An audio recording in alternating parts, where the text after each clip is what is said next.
Hello, welcome to National Rankers. मैं हूं आभा गुप्ता सेरीवाल और हम पढ़ रहे हैं क्लास 12th का अकाउंट, जिसमें कंपनी लेखे अंशों का निर्गमन से संबंधित कुछ न्यूमेरिकल प्रॉब्लम्स को कर रहे हैं हम। जब कंपनी के द्वारा मांगी गई याचना राशि का भुगतान अंशधारियों के द्वारा नहीं किया जाता है, तब हमको क्या लेखे करना है। कभी कभी कंपनी जब कोई भी अमाउंट मांगती है तो एक से ज़्यादा अंशधारी ऐसे होते हैं जो राशि का भुगतान नहीं करते हैं और एक से ज़्यादा किश्तों का भुगतान नहीं करते हैं। तो उस संबंध में हमको क्या लेखे करना है, ये हम इस क्वेश्चन में पढ़ेंगे। सबसे पहले इसके लिए हमको क्वेश्चन देखना पड़ेगा कि क्वेश्चन क्या है हमारा। तो क्वेश्चन है हमारा, जेड लिमिटेड ने 10 रुपये वाले 10,000 समता अंश निर्गमित किए। इन अंशों पर राशि का भुगतान इस प्रकार होना था: 3 रुपये आवेदन पर, 2 रुपये आवंटन पर और 5 रुपये प्रथम व अंतिम याचना पर। कितनी कितनी राशि मांगी कंपनी के द्वारा? 3 रुपये आवेदन पर, 2 रुपये आवंटन पर, 5 रुपये प्रथम और अंतिम याचना पर। समस्त राशि प्राप्त हो गई, लेकिन एक अंशधारी है जय, जिसके पास 100 अंश हैं। उसने क्या करा? आवंटन और प्रथम याचना का भुगतान नहीं किया। जय ने क्या करा? 100 अंश हैं उसके पास, आवंटन का भी भुगतान नहीं किया और प्रथम याचना का भी भुगतान नहीं किया। और एक अंशधारी है दूसरा अटल, जिसके पास 50 अंश थे। इसने क्या करा? प्रथम याचना की राशि नहीं दी। कंपनी की पुस्तकों में आवश्यक प्रविष्टियां कीजिए। तो इनके लिए देखना पड़ेगा हमको कि किन्होंने कौन कौन सा भुगतान किया और कौन सा भुगतान नहीं किया। इसको लेकर हम पहले क्या करेंगे? वर्किंग नोट बना लेंगे। वर्किंग नोट बनाने से हमको क्या होगा? सारी राशि क्लियर हो जाएगी कि हमें कब कौन सी अमाउंट लिखना है। अलॉटमेंट पे कितना अमाउंट लिखना है, फर्स्ट कॉल पे कितना अमाउंट लिखना है। तो इसके लिए पहले वर्किंग नोट बनाएंगे। वर्किंग नोट में सबसे पहले हमने लिखा एप्लीकेशन। 10,000 अंशों को मिले, 3 रुपये के हिसाब से पूरे 30,000 रुपये कंपनी को प्राप्त हो गए। एप्लीकेशन का अमाउंट तो कंपनी को पूरा मिलता ही है।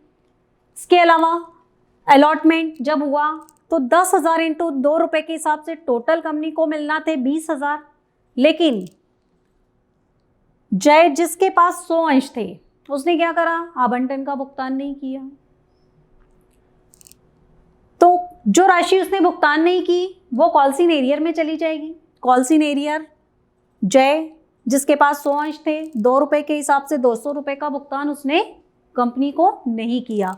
तो 20,000 में से 200 रुपये कंपनी के पास नहीं आए, माइनस कर दिए हमने। तो कंपनी को टोटल अमाउंट कितना रिसीव्ड हुआ? कंपनी को 19,800 रुपये रिसीव्ड हुए। फिर first and final call. First and final call पे 10,000 इंटू 5 रुपये के हिसाब से 50,000 कंपनी को रिसीव्ड होना था, लेकिन जय ने तो क्या करा? अलॉटमेंट भी नहीं दिया, आवंटन भी नहीं दिया और फर्स्ट कॉल भी नहीं दिया। और उसके साथ में एक और अंशधारी है अटल, जिसके पास 50 अंश हैं, वो भी भुगतान नहीं कर रहा प्रथम याचना का। तो इस तरह से टोटल 100 अंश जय के और 50 अंश अटल के, टोटल हो गए 150 अंश, जिनके ऊपर प्रथम याचना की राशि कंपनी को प्राप्त नहीं हुई।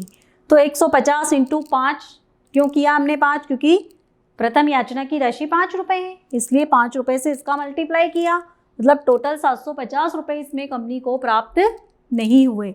तो 50,000 में से 750 कंपनी को नहीं मिले, मतलब कंपनी को कितना अमाउंट मिला? 39,250। तो इस तरह से जब अलॉटमेंट में बैंक वाली एंट्री हम करेंगे तो उसमें हम क्या करेंगे? ये वाली जो अमाउंट है 19,800, ये बैंक में लिखेंगे। उसी तरीके से जब फर्स्ट कॉल की एंट्री करेंगे तो उसमें भी ये जो अमाउंट नीचे हमने अभी जस्ट निकाल के रखी है 49,250, ये बैंक वाली एंट्री में हम शो करेंगे। मतलब अब बैंक वाली एंट्री में पहली एंट्री 30,000 से होगी, दूसरी एंट्री 19,800 से होगी और तीसरी एंट्री जो होगी वो आपकी 49,250 रुपये से होगी। तो ये बनाने से क्या हुआ? हमको अमाउंट क्लियर हो गई कि कब कौन सी अमाउंट हमको एंट्री में लिखना है। इसके बाद हम एंट्रीज स्टार्ट करेंगे। तो जब एंट्री स्टार्ट करेंगे तो एप्लीकेशन की एंट्री एज इट इज रहेगी हमारी, उसमें किसी तरह का कोई चेंज नहीं होगा। First entry bank account debit, ये हो जाएगी। 2 equity share application account,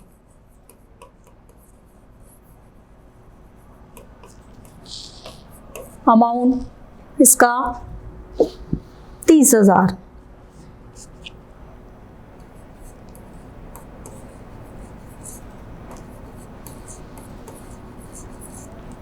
narration हो जाएगा being application money received.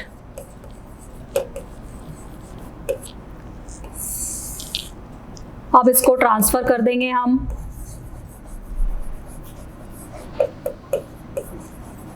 Equity share application account DR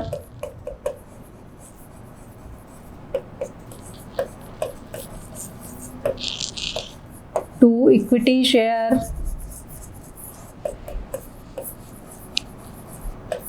capital account, same amount 30,000 रुपये।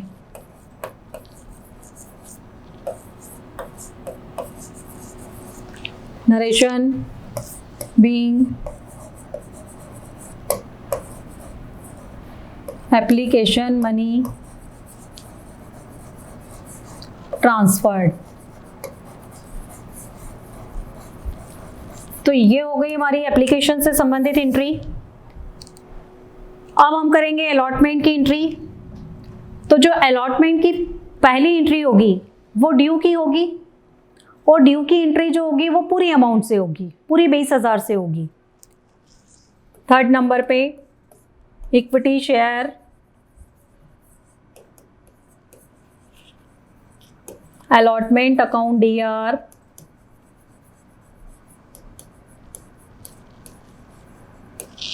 To equity share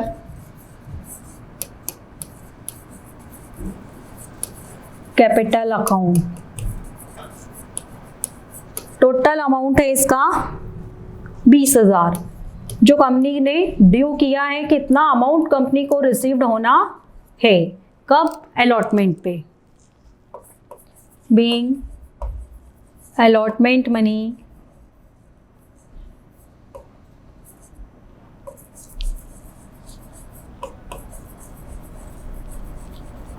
due. Due होने के बाद अब कंपनी इसको रिसीव्ड करेगी। तो रिसीव्ड करते समय जो 200 रुपये कंपनी को प्राप्त नहीं हुए हैं वो भी उसको कॉल सीन एरियर में दिखाना पड़ेंगे। तो पहले हम बैंक को डेबिट कर देते हैं, बैंक अकाउंट डेबिट। इसके बाद हमें कॉल सीन एरियर लेना है, क्योंकि वो अमाउंट कंपनी को रिसीव्ड नहीं हुई है। तो कंपनी इसको शो कर देगी call in arrear account debit. कितना अमाउंट कंपनी को नहीं रिसीव्ड हुआ है इसमें? 100 अंशों पर 200 रुपये।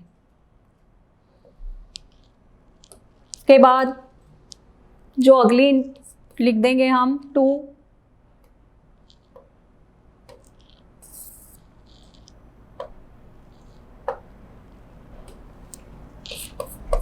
Equity share allotment account. Working note जब हमने बनाया था तब हमने उसमें अमाउंट शो किया था कि बैंक में आपको कौन सा लिखना है और कॉल सीन एरियर में आपको कौन सा लिखना है और टोटल अमाउंट हमको कौन सा लिखना है। नरेशन बीइंग अलॉटमेंट मनी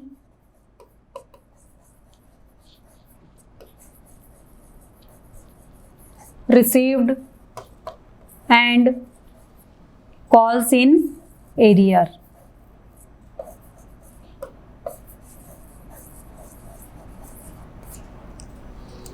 तो ये जो अलॉटमेंट में कंपनी को राशि प्राप्त नहीं हुई थी उसके संबंध में एंट्री हमने कर दी। कॉल्स इन एरियर को हमने डेबिट कर दिया 200 रुपये से, मतलब ये अमाउंट जो है कंपनी को आना अभी बाकी है।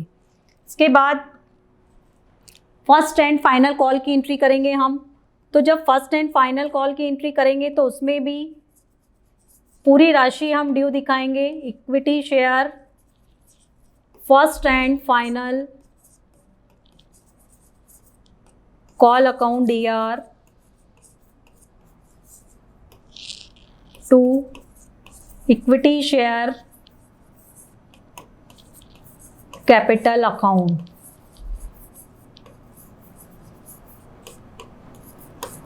टोटल अमाउंट ये रिसीव्ड होना थी कंपनी को 50,000 रुपये की। तो पहले ड्यू करेगा ये 50,000 से दोनों side. Narration being first and final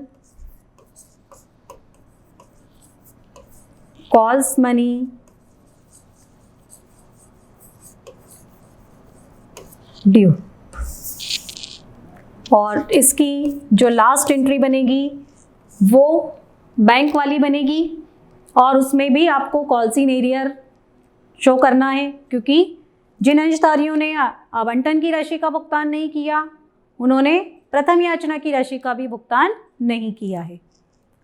तो bank account DR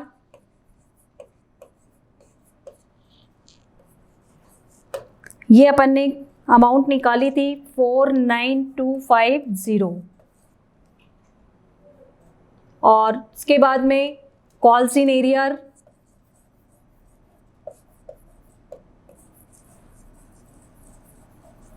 account debit ये अमाउंट थी 750, ये हमने शो कर दी। Two equity share first and final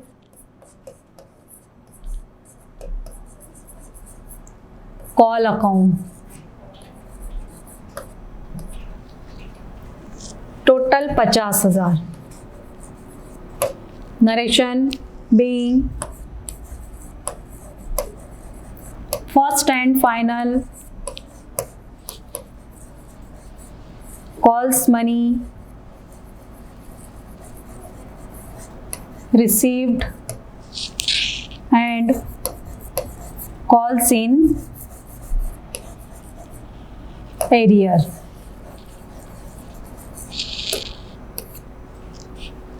तो ये क्वेश्चन था हमारा अवशिष्ट याचना से संबंधित। जब एक या अधिक याचना राशियों का भुगतान या एक से अधिक किस्तों पर नहीं मिलता है या एक से अधिक अंशधारियों के द्वारा जब भुगतान नहीं किया जाता है तो उसका लेखा हमें किस तरीके से करना है, किस तरीके से हमको उसको वर्किंग नोट बनाकर पहले सारी अमाउंट को कैलकुलेट कर लेंगे और उसके बाद फिर हम जर्नल एंट्री करेंगे तो हमारा काम बहुत आसान हो जाएगा।